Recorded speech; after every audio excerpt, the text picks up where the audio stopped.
Welcome to a new video, everyone. In this video I'll be discussing what I think are 5 coaster concepts that I and multiple coaster enthusiasts really want to see. This isn't what coasters enthusiasts want to see at a certain park, for example, a GC at Cedar Point, or it being a floorless coaster at Dorney Park. This is rather what new concepts we have yet to see that I think would be really cool.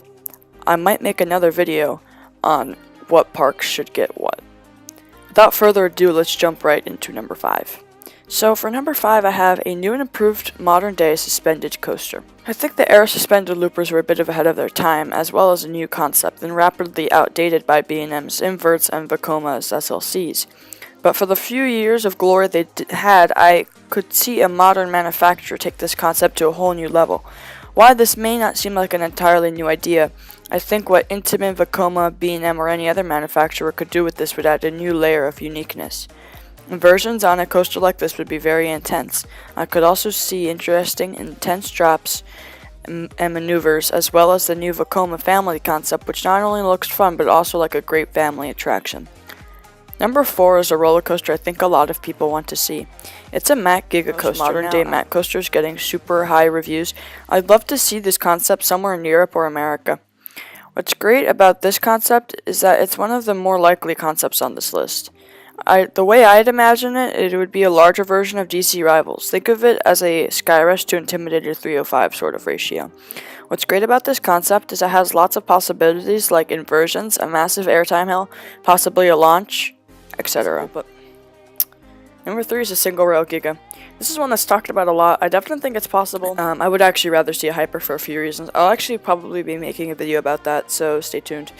Back to this idea, I think it'd be in a park's best interest to go with a single rail Giga, maybe even hyper, just because of the amount of records you could break with it. I mean, Steel Vengeance, I think Cedar Point's breaking 15 records, only of which like 5 are actually super relevant. So if they were to make this Giga have inversions, they could make it like tallest, fastest, steepest, biggest drop, most inversions, etc. You know what I mean? Because it's a Giga, with the Giga you can make a lot of records, especially when the single rail is a new concept. The reason I think it'd be a gimmick is because this would without a doubt be RMC's biggest project, which means it'd be a very new idea and it would feel a lot like a prototype coaster. Just like a Leviathan does. Now, Leviathan has its fans, but I think a lot of people don't like it because it's short and it basically just feels like an outline for Fury 325. I think if they were to build maybe like 2 Gigas, like one after the other, the first Giga that were to be made would just feel like an outline for the newest one. So that's why I'm kind of reluctant for them to build one. But without further ado, let's get to number 2, which is B&M's take on a 4D coaster. This is one I don't think it's talked about too much. I really like this idea. So X2 is super popular, so I don't know why another manufacturer has tried a true X2 sort of thing now. I mean, yes, we have the SNS Free Flies and the Zack Spins by Intamin, but those are more flat ride than coasters. X2 is a true roller coaster. Now, I like the joke that X2 was made Aero bankrupt, and that's why B&M isn't trying to make one, but X2 isn't the sole reason why Aero went down. B&M wouldn't base their entire opinion off of their bankruptcy of another company that happened over 20 years ago. Back to this idea in particular, I think it'd be really popular if they did it right.